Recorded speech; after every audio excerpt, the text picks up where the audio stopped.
आजच डाउनलोड करा आणि तुमच्या आवडत्या मालिकांचा आनंद लुटा।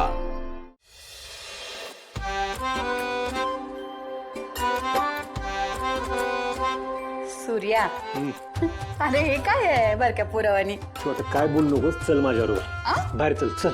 अरे कुठं चल काय बोल अरे. चल चल चल चल सावकाश चल पुढे चल, इकडे इकडे इकडे उजवीकडे हा चल सरळ चल चल कुठे लागलाय? पुढे चल तर काय चाललंय सूर्या हे? इकडे इकडे इकडे इकडे इकडे थांब हा उडू का?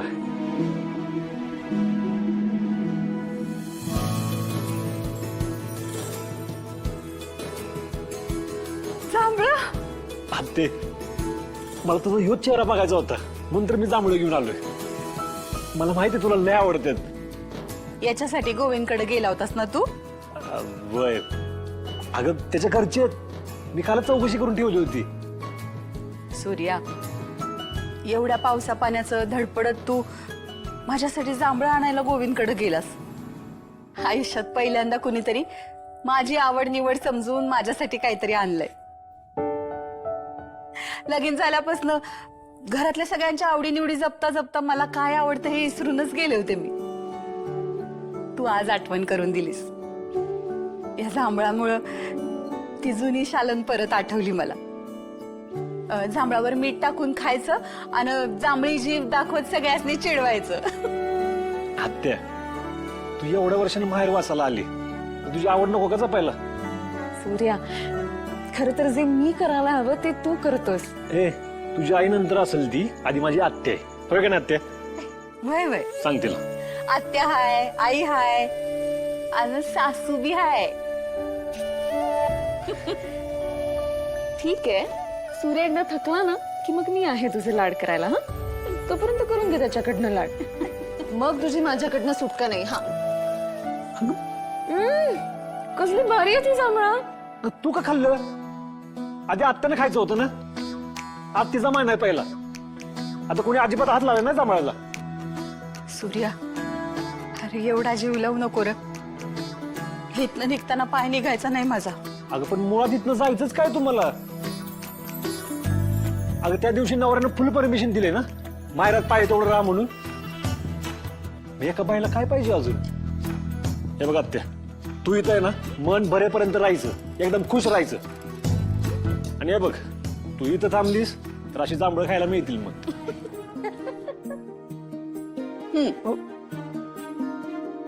तू खाल्लंस तरी बी मन भरलं माझं। अहो अक्का, अहो मीठ टाकाय पाहिजे की त्याच्यावर, नाहीतर जांभळं बाततिली। आत्या मनापासून खाल्ली ना तर जांभूळ बाधत नाही। आणि अजून एक सांगतो, तुम्ही मनापासून माहेरात राहिला ना तर सासरीची आठवण पण येत नाही। आता तुम्ही दोघींनी आहे ना मनापासून इथं राहायचं, ठीक आहे? तू जा मीठ आण जा। आलेच तात्या तुम्ही पण या ना, आज लहानपणीची जांभूळ मैफिल बसवणार आहे, या। आत्या चल इकडे बसा, या या या। चला सुरू करा आता। तात्या इधर आ।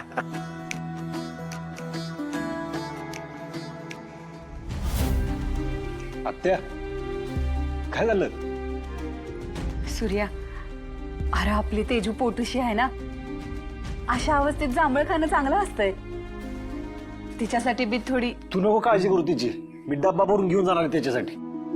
तू पोटभर खा बघू।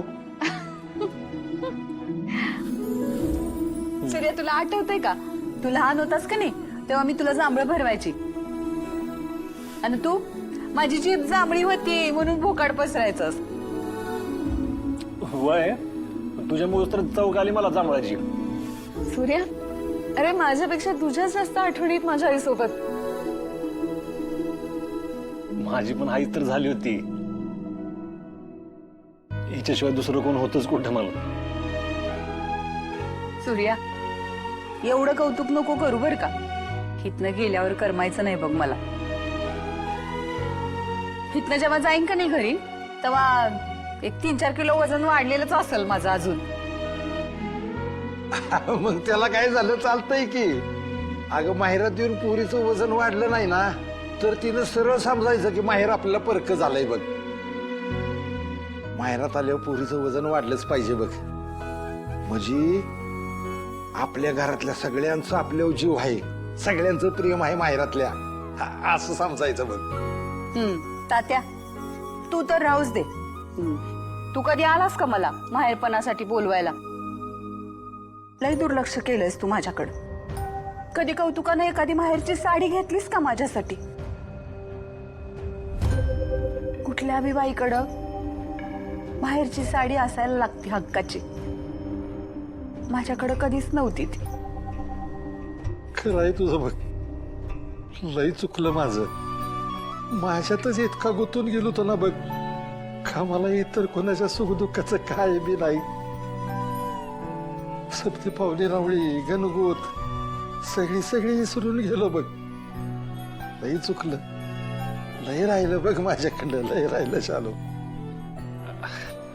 तात्या तुम्ही कशाला काळजी करता? मी आहे की. मी घेईन आत्यासाठी साडी. आत्या आपण आज जाऊया साताऱ्याला. तुम्हाला पाहिजे त्या साडीवर तुम्ही बोट ठेवायचं फक्त, ती घ्यायची आपण. हा नाही रे सूर्या, मी आपली उगाच चेष्टा करत होते. अगं पण मी नाही करत आहे का मग? आत्या एवढी वर्ष तू फक्त देतच आलीस. आज पहिल्यांदा या घराकडनं काहीतरी मागितलंयस तू. ती इच्छा पण पुरी करू शकत नाही का मी? ठीक आहे, तुझं तू तुझ्या पसंतीनं आण साडी. पण आत्या माझ्या पसंतीची आवडेल का तुला साडी? सूर्या, अरे माहेरच्या साडीमध्ये पसंती नापसंती बघायची नसती. माहेरच्या माणसांच्या प्रेमाची श्रीमंती बघायची असते सुवासिनीनं. माहेरची साडी अशी चार चौघीत मिरवायची असते. माझा भाऊ कसा खंबीरपणानं माझ्या पाठीशी आहे हे दाखवण्यासाठी. या सगळ्यामध्ये बाईला वाटणारं सुख आहे ना, ते तुम्हा पुरुषांना नाही कळायचं.